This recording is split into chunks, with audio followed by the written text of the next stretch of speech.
नमस्कार दोस्तों। आज के इस वीडियो में हम चर्चा करेंगे सिंह राशि का मार्च 2025 का संपूर्ण राशिफल। सिंह राशि के अष्टम भाव में बहुत सारे जो ग्रह हैं वो भ्रमण करने जा रहे हैं, जैसे कि बुध, शुक्र, राहु। 15 तारीख के बाद रवि भी आपके अष्टम भाव में भ्रमण करेगा और 30 तारीख के बाद जो शनि है वो भी आपके अष्टम भाव में भ्रमण करने जा रहे हैं। अष्टम भाव जिसे अशुभ फलदायी भाव कहा जाता है, इसे मृत्यु भाव भी कहा जाता है। लेकिन आपके राशि का सबसे महत्वपूर्ण राजयोग कारक ग्रह मंगल, जो कि आपके लाभ भाव में भ्रमण कर रहा है, जो कि काफी अच्छी बात है। और जो गुरु आपका पंचमेश है वो भी आपके दशम भाव में भ्रमण करने जा रहा है। तो ये जो सभी ग्रह हैं उसके प्रभाव परिणाम आपके जीवन पर किस प्रकार से होंगे, कौन से निर्णय आपको लेने हैं, कौन से निर्णय आपको टालने हैं, सभी के बारे में डिटेल में चर्चा इस वीडियो में हम करने वाले हैं। तो सबसे पहले हम चर्चा करेंगे कि आपका जो स्वास्थ्य है, मानसिक या फिर शारीरिक, वो किस प्रकार का होगा। जैसे कि आपके राशि का जो स्वामी है रवि, जो कि आपके सप्तम भाव में भ्रमण कर रहा है, दिनांक 15 तारीख के बाद यह जो रवि है वो आपके अष्टम भाव में भ्रमण करेगा। उसी प्रकार आपके राशि का जो षष्ठेश है शनि, जो कि आपके सप्तम भाव में भ्रमण कर रहा है, 30 तारीख के बाद यह जो शनि है वो आपके अष्टम भाव में भ्रमण करेगा। मोटे तौर पर अगर देखा जाए तो ये जो संपूर्ण महीना है इसमें आपको स्वयं के स्वास्थ्य के बारे में ध्यान देना बहुत ही ज़्यादा आवश्यक होगा। स्वास्थ्य की छोटी मोटी समस्याएं सामने आ सकती है। उसी प्रकार खास करके दिनांक 15-16 तारीख के बाद का जो समय है उसमें आपको घूमना फिरना थोड़ा ज़्यादा हो सकता है, एग्जर्शन थोड़ा ज़्यादा हो सकता है। तो इससे रिलेटेड जो बातें हैं वो थोड़ी सी आपके स्वास्थ्य के बारे में थोड़ी ज़्यादा देखी जाएगी। स्ट्रेस टेंशन भी थोड़े ज़्यादा आ सकते हैं। किसी भी प्रकार के नए काम की शुरुआत करीबन 16-17 तारीख के बाद बिल्कुल भी नहीं करना। आपके जो अंदाज है वो चूक सकते हैं। इन चीज़ों पर ध्यान देना बहुत ही ज़्यादा आवश्यक होगा। उसी प्रकार आपका जो फाइनेंशियल स्टेटस है, आर्थिक स्तर है, इसके बारे में अगर कहा जाए तो आपके राशि का सबसे महत्वपूर्ण जो ग्रह, 3 ग्रह है जो कि सबसे महत्वपूर्ण हो जाते हैं। 2 जो ग्रह है बुध और गुरु, और उसके बाद का जो मंगल है वो सबसे महत्वपूर्ण ग्रह कहलाता है। बुध जो ग्रह है वो आपके अष्टम भाव में भ्रमण कर रहा है। दिनांक 15 तारीख के बाद यह जो बुध है वो वक्री होने जा रहा है। गुरु जो कि आपके दशम भाव में भ्रमण कर रहा है, हालांकि वो मार्गस्थ है। उसी प्रकार आपके राशि का जो राजयोग कारक ग्रह है मंगल, जो कि आपका भाग्येश और चतुर्थेश भी है, आपके लाभ भाव में भ्रमण कर रहा है। कुल मिला के देखा जाए या फिर मोटे तौर पर अगर देखा जाए तो फाइनेंस से रिलेटेड किसी भी प्रकार के प्रॉब्लम आप में देखे नहीं जाएंगे, जो कि बहुत ही अच्छी बात होगी। कुछ अच्छे लाभ वगैरह मिल सकते हैं, आपकी अच्छी इन्वेस्टमेंट भी हो सकती है। सिर्फ आपको आपके जो खर्चे हैं उस पर थोड़ा ध्यान देना आवश्यक है, क्योंकि लाभ भाव में भ्रमण कर रहा जो मंगल है चतुर्थ दृष्टि से आपके द्वितीय भाव को देखेगा। तो बस आपको इसी के ऊपर थोड़ा सा ध्यान देना आवश्यक है। यह बात जान लेना बहुत ज़्यादा आवश्यक है, क्योंकि आपकी जो राशि है वो खर्चे करने के मामले में सबसे आगे रहती है। बस आपको इसी के ऊपर थोड़ा सा ध्यान देना होगा। अगर आपके खर्चे बढ़ते हैं तो प्रॉब्लम आपके लिए हो सकती है। लेकिन मोटे तौर पर अगर देखा जाए तो ये जो संपूर्ण महीना है आपके लिए काफ़ी ज़्यादा महत्वपूर्ण शुभफलदायी साबित होगा, खास करके पैसे के मामले में। इसके बाद हम चर्चा करेंगे कि घर का जो सुख है उससे रिलेटेड जो बातें हैं वो किस प्रकार की होगी। जैसे कि आपके राशि का जो चतुर्थेश है मंगल, जो कि आपके लाभ भाव में भ्रमण कर रहा है शत्रु राशि में, तो घर के जो लोग हैं उनके साथ छोटी मोटी बातों को लेकर तकरार हो सकती है। खास करके घर में अगर कोई व्याधि से परेशान है तो उससे रिलेटेड जो बातें हैं थोड़ी सी कॉम्प्लिकेटेड हो सकती है।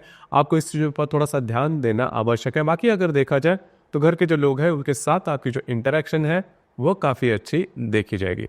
उसी प्रकार आपके राशि का जो पंचमेश है गुरु, जो कि लव लाइफ के लिए सबसे महत्वपूर्ण है, तो आपकी जो लव लाइफ है वो काफ़ी अच्छी देखी जाएगी। अगर आप किसी के रिलेशनशिप में है उनके साथ आपकी जो इंटरेक्शन है वो काफ़ी अच्छी देखी जाएगी। इसी प्रकार अगर आप शेयर मार्केट में ट्रेड करते हो तो भी जो बातें हैं जैसा आप चाहते हो उस प्रकार से होगी, उससे आपको कुछ अच्छे लाभ वगैरह भी मिल सकते हैं। सिर्फ यहाँ पर एक बात है, जो सिंह राशि की महिला है जो कि प्रेग्नेंट है, गर्भवती जो महिला है, उनको खुद के स्वास्थ्य के बारे में थोड़ा ध्यान देना होगा।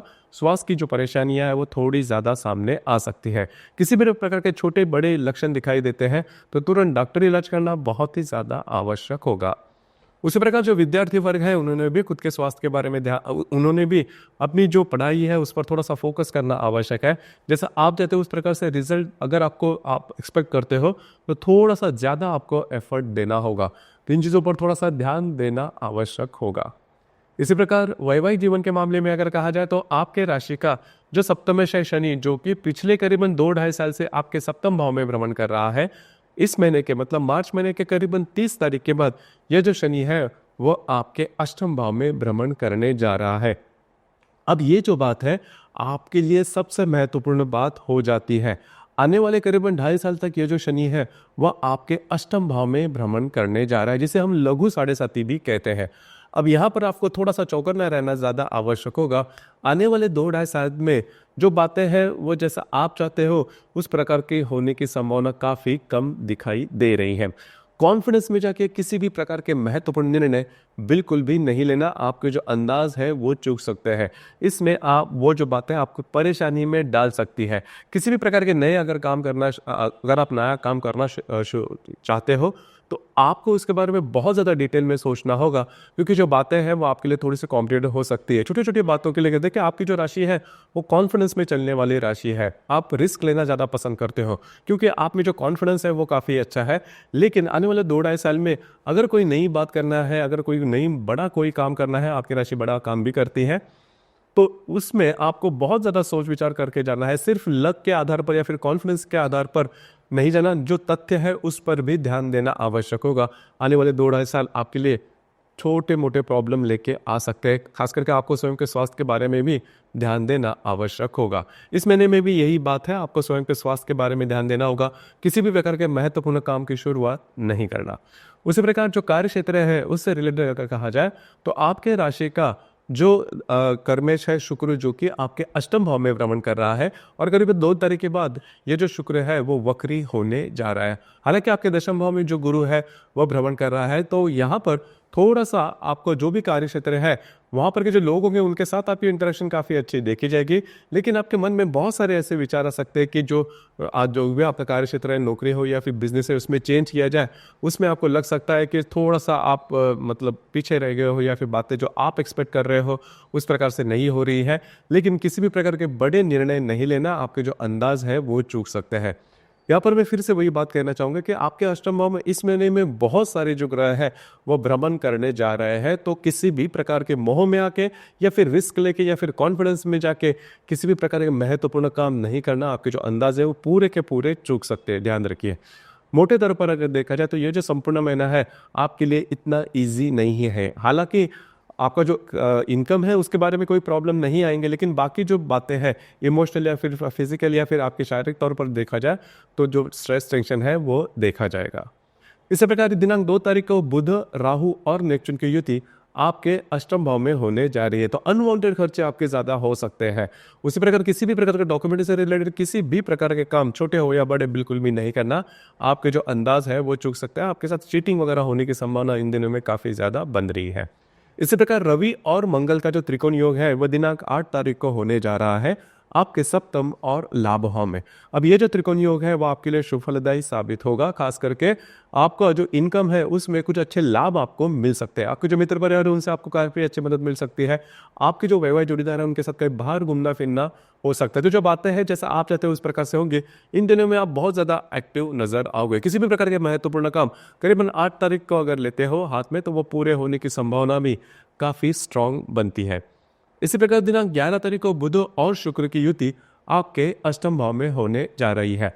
अब ये जो बात है आपके लिए थोड़ी महत्वपूर्ण होगी। खास करके इन दिनों में आपको कुछ इजी मनी मिलने की संभावना काफी अच्छी बन रही है। रवि और शनि की जो युति है वो आपके सप्तम भाव में दिनांक 12 तारीख को होने जा रही है। ये जो युति है आपके लिए अशुभ फलदायी साबित होगी। खास करके रिलेशनशिप के मामले में अगर आप विवाहित हो तो आपकी जो वैवाहिक जोड़ीदार है उनके साथ जो बातें हैं वो कॉम्प्लिकेटेड ज़्यादा हो सकती है। छोटी मोटी बातों से अगर कोई बात शुरुआत होती है तो बहुत बड़ा रूप धारण कर सकते हैं। ध्यान रखिए, आपको खुद के स्वास्थ्य के बारे में भी ध्यान देना होगा। रवि और राहु की जो युति है यह आपके अष्टम भाव में दिनांक 17 तारीख को होने जा रही है। यह जो युति है इस महीने की आपके लिए सबसे अशुभ फलदायी युति है। ये जो तारीख है 17 तारीख ध्यान में रखना। 17 तारीख के इर्द गिर्द किसी भी प्रकार के महत्वपूर्ण निर्णय नहीं लेना, भावनाओं में बहकर किसी भी प्रकार के महत्वपूर्ण काम बिल्कुल भी नहीं करना, विवादों में नहीं जाना, आप बुरी तरह से फंस सकते हैं। देखिए रवि राहु जो युति है वो करीबन ग्रहण की जो इफेक्ट है वो देती है, परिणाम है वो देती है, जो कि आपके अष्टम भाव में, जैसे मैंने शुरुआत में कहा, किसे मृत्यु भाव भी कहते हैं। तो आपको आपके स्वास्थ्य के बारे में खास करके किसी भी प्रकार के महत्वपूर्ण निर्णय इन दिनों में नहीं लेना।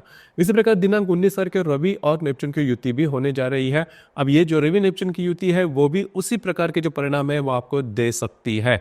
मतलब भावनाओं में बहकर गलत निर्णय लेना या फिर बहुत बड़े आर्थिक हानि होना, इस प्रकार के अनुभव से आप गुजर सकते हो। तो ध्यान रखिए, सीधे सीधे चलना, आउट ऑफ द वे जाके बिल्कुल भी काम नहीं करना। ये और आपकी जो राशि है रिस्क लेने में काफ़ी आगे रहती है, तो इन चीज़ों पर थोड़ा सा ध्यान देना आवश्यक होगा। उसी प्रकार शुक्र और नेपच्यून की जो युति है वो भी आपके अष्टम भाव में होने जा रही है। तो यहाँ पर खास करके जो महिला वर्ग है उन्होंने खुद के स्वास्थ्य के बारे में ध्यान देना आवश्यक होगा। स्वास्थ्य की समस्याएं सामने ज़्यादा आ सकती है। इस महीने की जो पूर्णिमा है, जिसे हम होली पूर्णिमा कहते हैं, दिनांक 13 तारीख को है और जो अमावस है वो करीबन 29 तारीख को है। तो 13 तारीख या फिर 29 तारीख, इन 2 दिनों में किसी भी प्रकार के महत्वपूर्ण निर्णय नहीं लेना, विवादों में नहीं जाना या फिर डॉक्यूमेंट से रिलेटेड किसी भी प्रकार के काम, कमिटमेंट, प्रोमिस से दूर रहना आपको ज़्यादा आवश्यक होगा। मोटे तौर पर अगर देखा जाए या फिर कुल मिलाकर मार्च महीने का जो प्रेडिक्शन है सिंह राशि के लिए, किसी भी प्रकार के महत्वपूर्ण काम की शुरुआत बिल्कुल भी नहीं करना। तो दोस्तों, ये था सिंह राशि का मार्च 2025 का संपूर्ण राशिफल। धन्यवाद।